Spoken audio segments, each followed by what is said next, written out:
তো দিনকাল কেমন কাটছে সবার এই গরমে? আমার মোমেন্টস তনুশ্রী চ্যানেলে তোমাদের সবাইকে ওয়েলকাম। এই গরমে আখের রস একটা টুপি পরে বেরিয়েছি ওরে। আসলে ব্যাপারটা ছিল না, আমি একটা দরকারের কাজে বেরিয়েছিলাম, তাই বাড়ি ফিরছি আর আখের রস খেয়ে ফিরছি।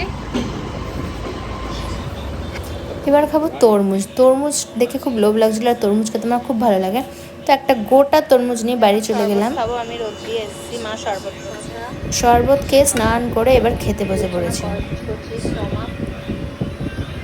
লাল লাল ঝাল ঝাল ভাজি আমরা ভিডিও না খাই, ঝোল দাও।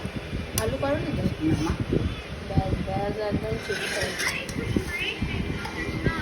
এবার আমি নিয়ে নেবো হচ্ছে গিয়ে লেবু, শসা, এটা আমি তো আরো বললাম, এটা তো একটু রান্না হয়েছে।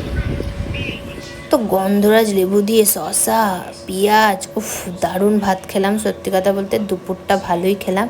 তারপরে চাটনি, মানে কার কার ভালো লাগে চাটনি খেতে কমেন্ট করো কিন্তু। তারপরে খেয়ে নিলাম হচ্ছে তরমুজ। তরমুজটা কিন্তু বেশ মিষ্টি ছিল, খুব ভালো ছিল। তোমরা কে কে তরমুজ খেতে ভালোবাসো জানিও। তারপরে ঘুম থেকে উঠে বিকেলে মা দিয়ে দিল চা। চা খেয়ে বেরিয়ে পড়লাম কোথায় বলছি, এই গরমের লস্যির সন্ধানে চলে গেছিলাম আমাদের মানকুণ্ডু দিল্লি রোডের একদম সামনে এই কাকিমাটার দোকানে। অবশ্যই চলে যাবে। আমার লস্যিটা নিয়েছিল 20 টাকা, এর পরের বার আমি 40 টাকারটা খাবো, কারণ আমার ফার্স্ট টাইম খেলাম, আমার দারুণ লেগেছে, প্রাণটা পুরো জুড়িয়ে গেল সত্যি। এরকম লস্যি হেভি হেভি, ভিতরটা পুরো কিশমিশ কাজু, দারুণ দারুণ।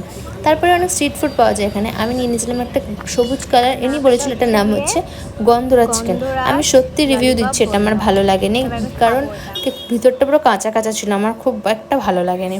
যাই হোক, তারপরে এটা খাওয়া শেষ করে আমার তো আরও খিদে পেয়ে গেছে। তারপরে নিয়ে নিলাম একটা বার্গার, নিলাম কাবাব। খেয়ে দিয়ে তারপরে চাচার দোকানে গিয়ে খেয়ে নিলাম জুস, ম্যাঙ্গো জুস কিন্তু মশালা জুস।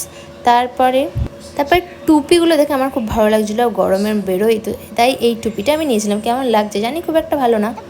গরম খাওয়া দাওয়া করে গায়ে পাউডার দিয়ে এবার বেশ ঘুমাবো।